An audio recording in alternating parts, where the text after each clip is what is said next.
অৰুণোদয় আঁচনি বঞ্চিত কৰা বা বঞ্চিত কৰা কাকো কৰা হোৱা নাই। কিছুমান অৰুণোদয় আঁচনি পোৱাৰ কাৰণে যিসকলে আবেদন পত্ৰ দাখিল কৰিছিলে। दिनैनि गुबै टपिकआनो जाहैबाय जोंहा बिटिसिनि इएम रबिराम नार्जारी सारा दिनैहाय अरुणोदय मोननाय मोनै आइजोफोरनि फारसे खुगा बेखेवदों। स' रायजोफोर नोंथांमोना फारसेनिफ्राय नायलांबानो जाबाय।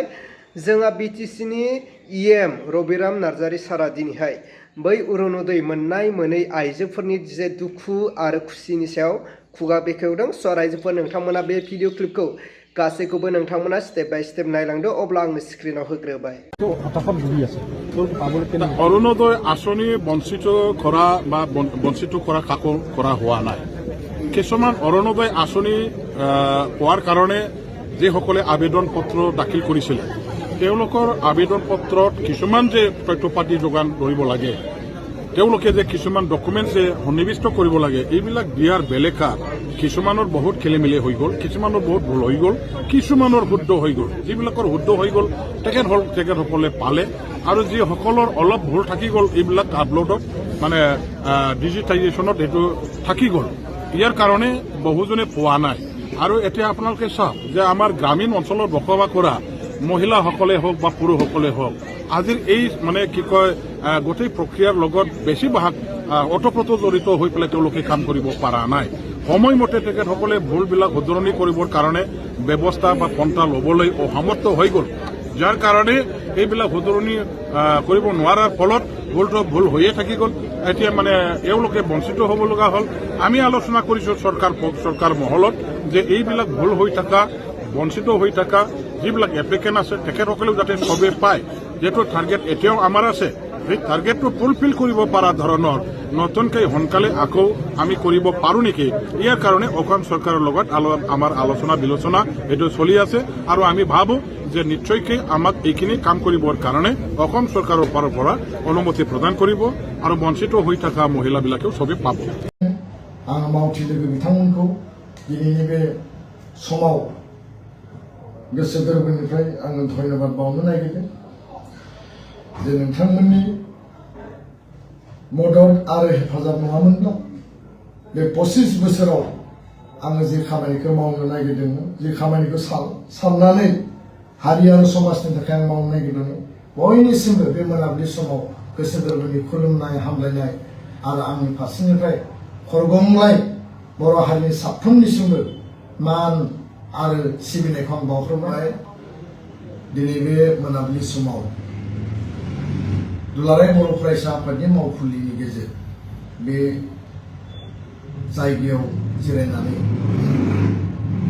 गासैनि दुलाराय बर' फरायसा आफादनि जोंनि मावथि बिबानगिरि, जोंनि दालाय आफाद, दखरा आफाद, जिल्ला आफाद, जोंनि मिरु आफाद, लोगोसेनो दुलाराय बर' फरायसा आफादनि जोंनि इउनिभार्सिटि आरो कलेज इउनिट कमिटि, जोंनि स्टेट कमिटि, गासै जोंनि 10,000निबो बारा मावथि बिबानगिरिनिसिम आंनि फेयारवेल मेसेजखौ आङो होनो नागिरदों।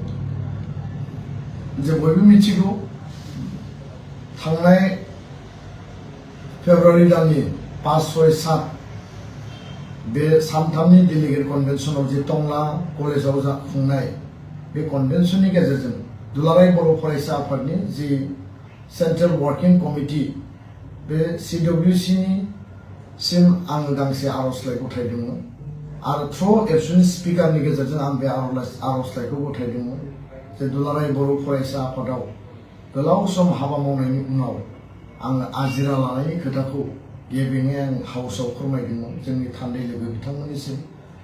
आरो बे आंनि आर'जलाइनि सायाव CWCआ मिरु आफादा नायबिजिरनानै गाबोनो 13 मार्च खालि दुलाराय बर' फरायसा आफादनि CWC मेलनि गेजेरजों आंनि आर'जलाइखौ गनायथि होनायजों लोगोसे आंखौ बिदाय होनायनि थाखाय बिथांमोना जे थांखि आजावदों आरो बे मोनाबिलि समाव दुलाराय बर' फरायसा आफादनि आफादगिरि महरै दासिम आंनि जोबथा मेसेजआ बेनो जे जाय बिथांमोना दुलाराय बर' फरायसा आफादाव गोलाव सम खामानि मावनायाव एखे परियाल, एखे सोमोन्दो, बिदा फंबायनि सोमोन्दो, जातीयताबाद, जाति सत्तानि थाखाय जोङो बड'फानि आदर्श सान्थौ सानस्रिजों लिभ एन्ड लेट लिभनि सान्थौ सानस्रिजों आरो बड' शब्द वर्ल्ड इउनाइट खौसेथिनि मोन्थोरजों जों जेरैबायदि एखे परियाल बायदि हाबा मावबाय आरो दिनै हाबा मावै मावै जोङो बर' हारिखौ बे आथालाव लाबोनो हाबाय। बेखायनो आंनि दुलाराय बर' फरायसा आफादनि बे लामा हान्थिनायाव खौसे गोख्रोङै बयबो मदद होबोनायनि थाखाय आं दुलाराय बर' फरायसा आफादनि साफ्रोमबो मावथि बिबानगिरि आरो बे आफादनि साफ्रोमबो दैदेनगिरिनिसिम आङो गोसो गोरबोनिफ्राय खुलुमनाय आरो आंनि हामलायनाय आंनि ग्रेटिटिउडखौ आङो गिबियावनो जासिबाय। बर' माहारिया जेब्लायबो दैदेनगिरिफोरखौ गेबेङै मान होबोदों आरो दैदेनगिरिफोरखौ जोथोन लाबोदों, रैखाथि होबोदों आरो बेखायनो बर' माहारियाव दैदेनगिरिफोरा मावथिफोरा सोमावसारनायनि गेजेरजों आरो गुबुन गुबुन थासारियाव हारिनि स्वार्थनि थाखाय गावखौ बाउसोमबोदों आरो जातीय स्वार्थनि थाखाय जातीय स्वाभिमाननि थाखाय आलादा रायजो बदलनि थाखाय गावनि जिउखौबो बाउसोमनो थाखाय मालाबाबो बिथांमोना गोजानाव थाबोआखै। दा बेखायनो बर' आइ आफा रायजो राजाया जि मान मर्यादा जि सन्मान दुलाराय बर' फरायसा आफादाव हाबा मावनो थाखाय जेरैबायदि आंखौ स्कप होबाय आरो बे गासैबो नोंथांमोननि अननाय नोंथांमोननि आंनि फारसे जि मान बे गासैनिबो थाखाय आङो दुलाराय बर' फरायसा आफादनि परियालनोथ' आं धन्यबाद बावबाय आरो रायजो राजा वेल विजार बयबो आफाद गौथुम नोंथांमोननिसिम आंनि गोसो गोरबोनि हामलायनायखौ गोसो गोरबोनि आंनि जि ग्रेटिटिउडखौ आङो जासिहरबाय। अब्ला मानव गेदेर रायजोफोर नोंथांमोना नुबाय खोनाबाय बुजिबाय जोंहा बिटिसिनि इएम रबिराम नार्जारि सारा दिनै खुगा बेखेवबाय जे अरुणोदय मोननाय मोनिखौ लानानै।